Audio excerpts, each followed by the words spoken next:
computer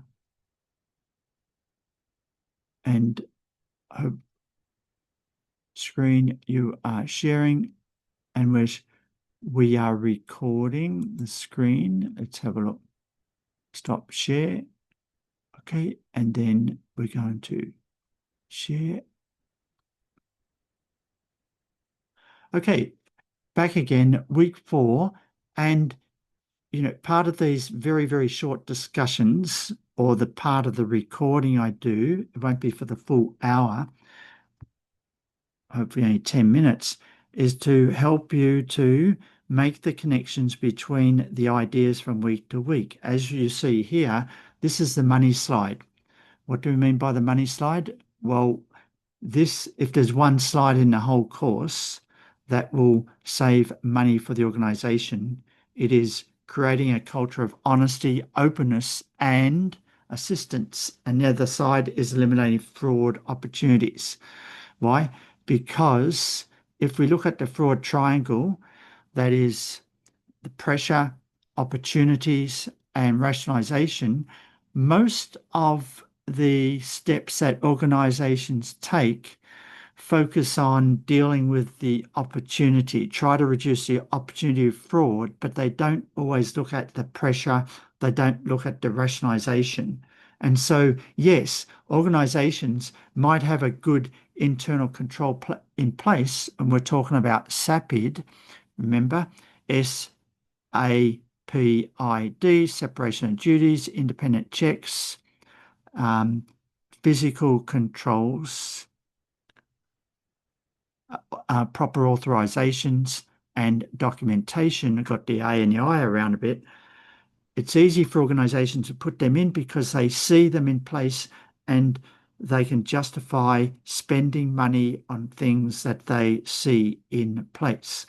But very few firms focus on creating a culture of honesty, openness, and assistance.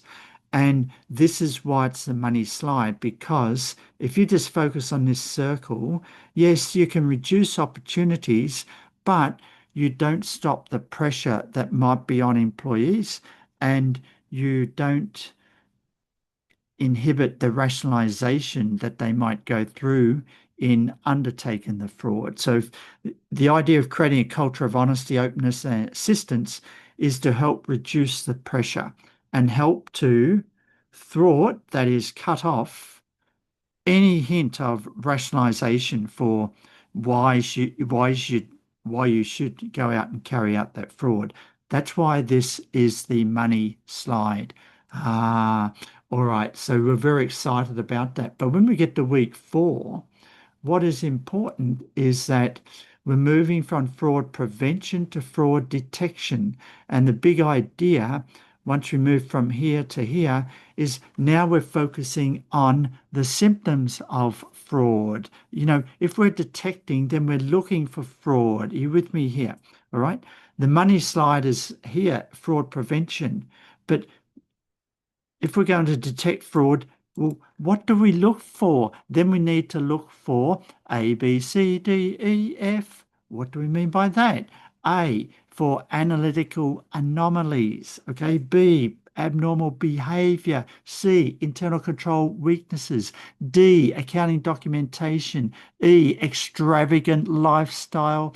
And F is the whistleblowing and tips and complaints that you might have out there. And so this is really hard because your whole aim of fraud detection is one thing, and that is you either have no fraud at all because there's no symptoms, or you have fraud and there's some symptoms, but you need to put them together so you have what we call predication. Predication. What does predication mean? Predication is that reasonable belief that some fraud has occurred, and we may not know who committed the fraud, but we know some fraud has occurred. Why?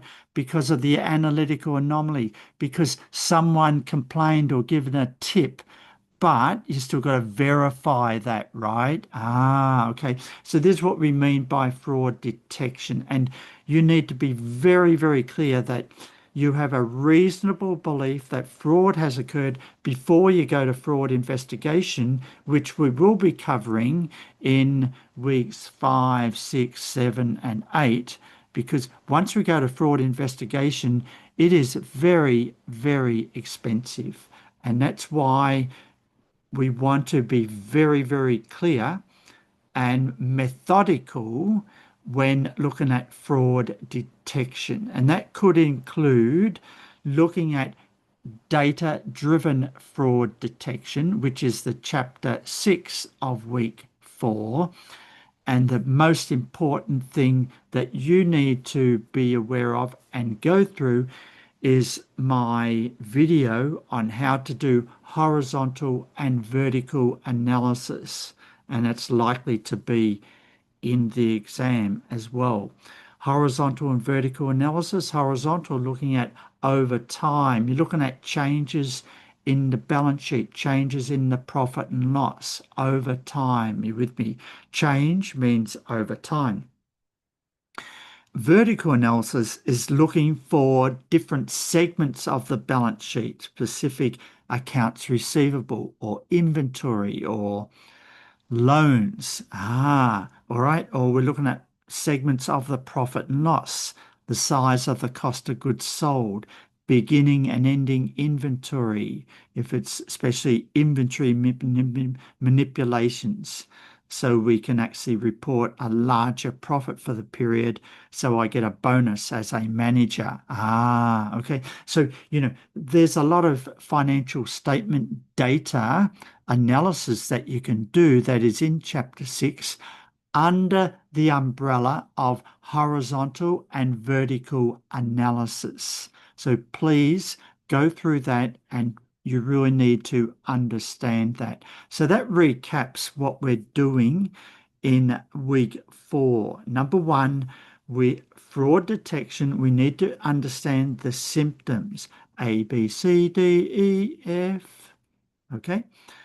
And this whole notion of horizontal and vertical analysis, which really is a big part of data-driven fraud detection. Of course, there are other techniques listed out in chapter 6 that look at, well, let's just look at, if we're looking at lots of data, like hundreds of thousands of invoices, then we want to look for where the account number starts with 5, 6, 7, or 8. Why? Because under Benford's law, we expect most account numbers to start with 0 or 1 or 2 or 3, but not 7, 8, and 9. And so you can find under Benford's law, you can look for outliers, and that's the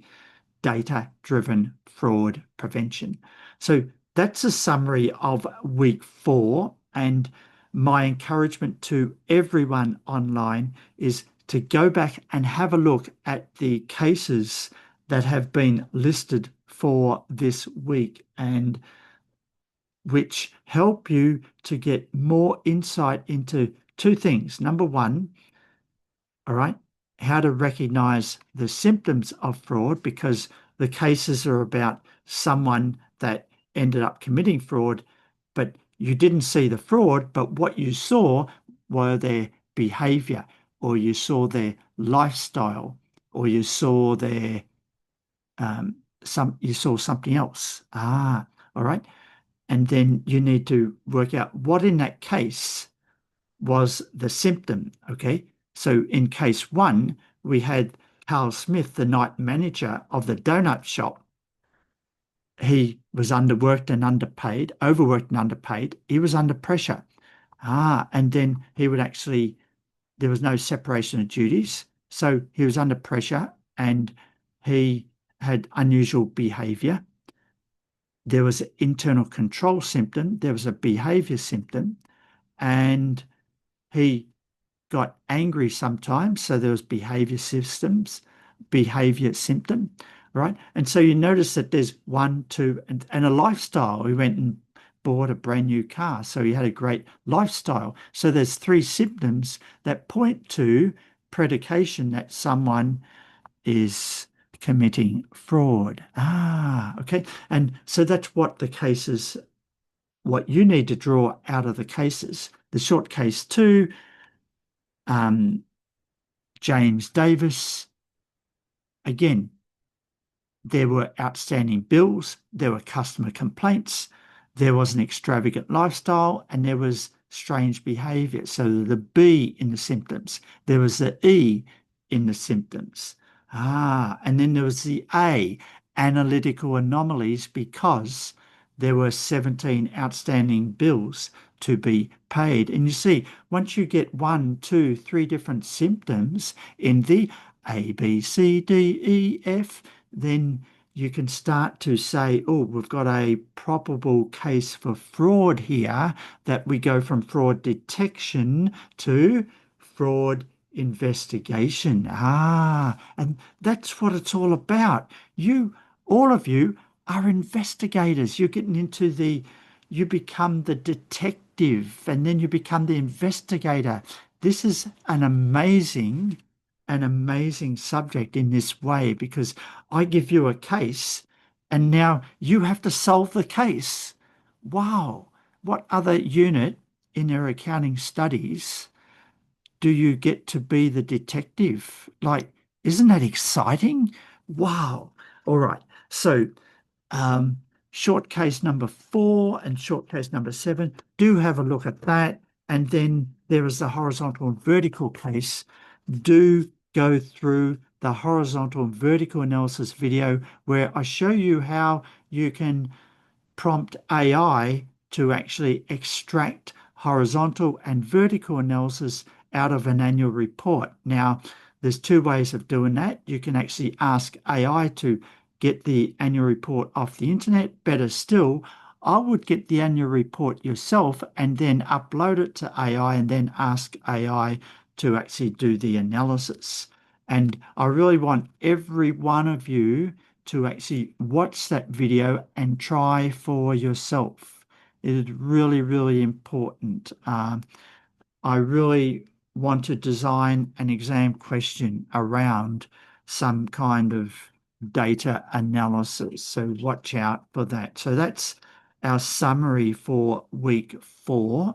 And I'm just going to stop this here and we'll go back to questions for all of you. I'm just going to go here and pause the recording.